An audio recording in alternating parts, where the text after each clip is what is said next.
Welcome to this week's virtual Drasha. This week we have the incredible privilege to read Parshas Eikev. And nestled in the middle of Parshas Eikev, Moshe Rabbeinu gives a review of the halachos of kashrus, the Jewish dietary laws. And in Perek Yudalid Pasuk Yudalid chapter 14, verse 11, the Torah says Moshe Rabbeinu conveys to Klal Yisrael, Kol tzipor tahora tochelu. You are permitted to go ahead and eat any kosher bird, or literally any ritually pure bird. And the Torah then goes on to go through the different halachos. The truth is, for birds, the Torah identifies the birds of prey that one is not permitted to eat, and through that we're able to see which birds are kosher, which birds are permitted for Jewish consumption. Rashi HaKadosh points out that whenever the Torah repeats halachos, because we already learned the halachos of kashrus, the Jewish dietary laws, back in Parshas Shmini, already in Vayikra. So Rashi explains that whenever the Torah reviews information, there's always a chiddush, there's always something new that's contained within this section. It looks like a review. It looks like it's the same exact information, but there's always something new. So what's new in this review of the halachos of kashrus, of the Jewish dietary laws? And Rashi says something amazing.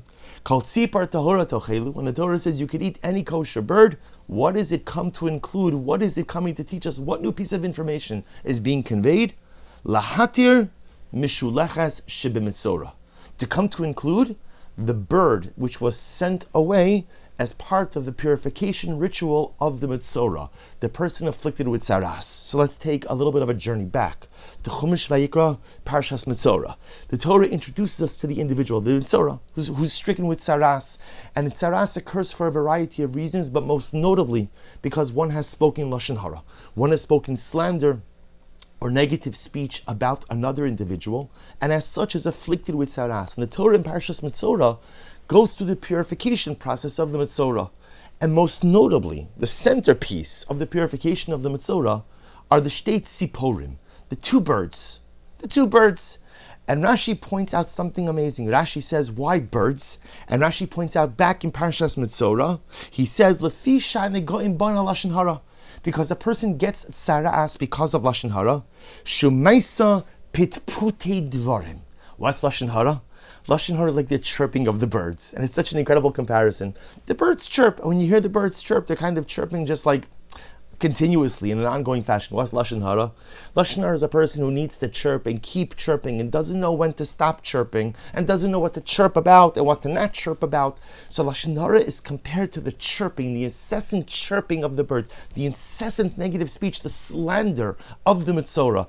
And as such, lefichach huskaku lataras tziporim. Therefore, when the Mitzorah comes for his purification, so the Torah says he has to bring birds.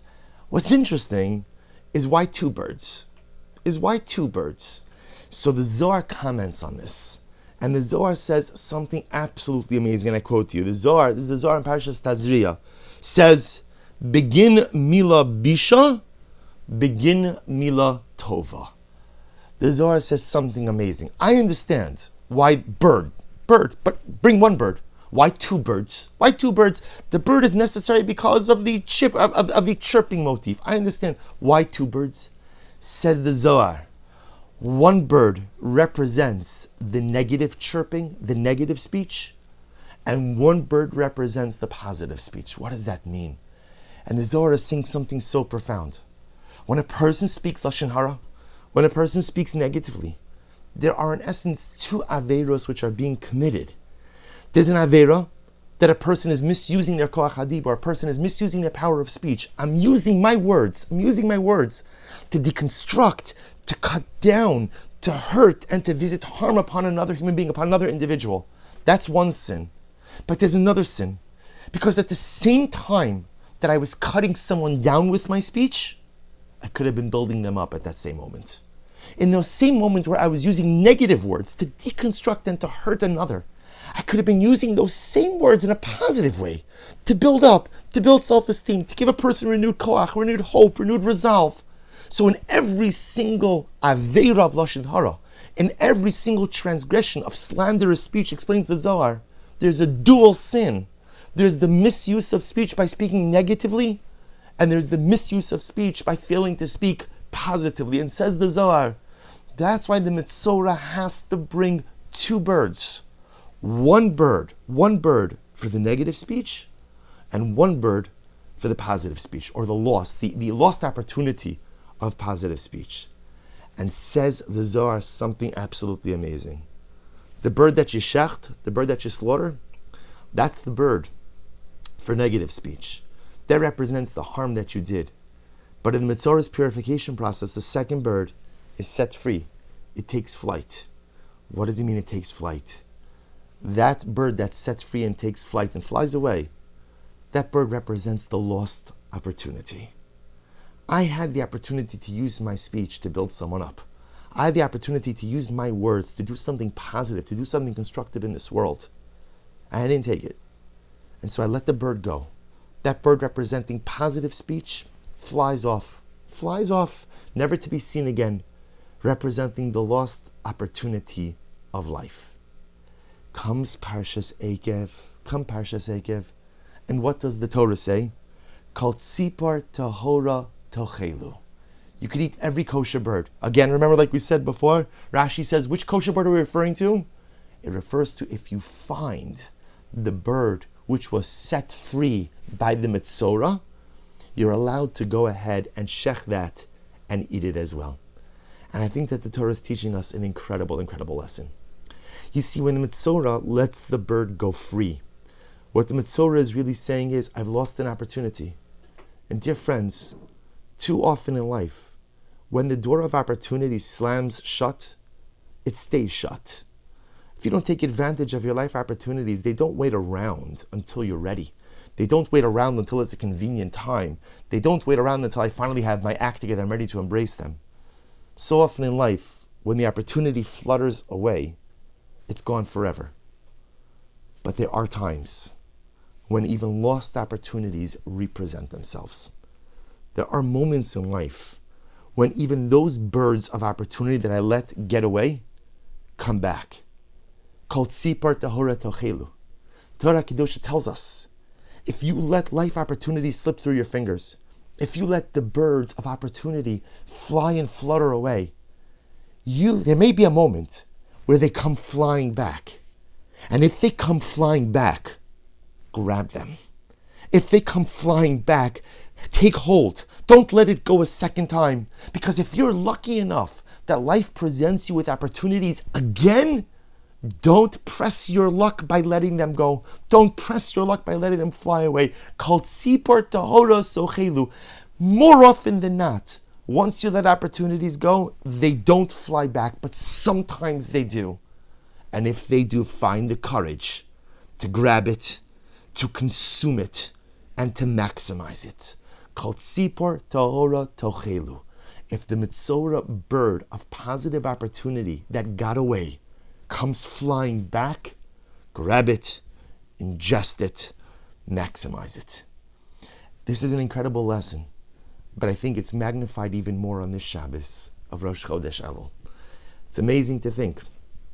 Chodesh Elul is upon us. Haba aleinu l'tova.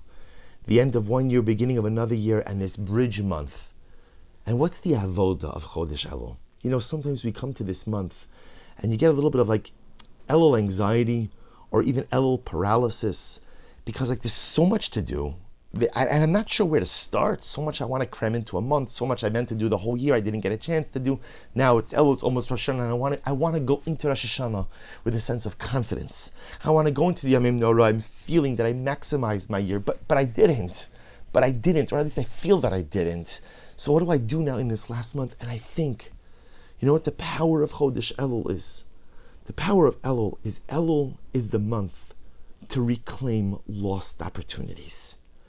Elul is the month to think to myself, which opportunities did I let slip through my fingers this past year?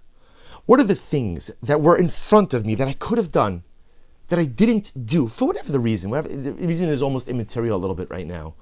Right? But what are the birds? What are the birds that I let fly away? What are the birds of personal growth, of dynamic positive activity? What are the birds of self-actualization that I had them in my hand, but I let them go? Let me identify those birds and let me see if I could reclaim them in the 1 month left to this year. That's the avoda of Chodesh Elul. To identify the things that I've allowed to slip away, I've allowed to get away, I've allowed to fly away, and see if I can reclaim them. There may be some birds you can't get back. There may be some lost opportunities that simply are beyond reclamation, but there may be some that you can. I rephrase that. There are some that I can. There are some opportunities that I did not take advantage of that are still there for the taking. Or even if those same opportunities are not there, there are other ways that I can make it right. There are other birds that I could see. So this, dear friends, is the avoda of Chodesh Elul.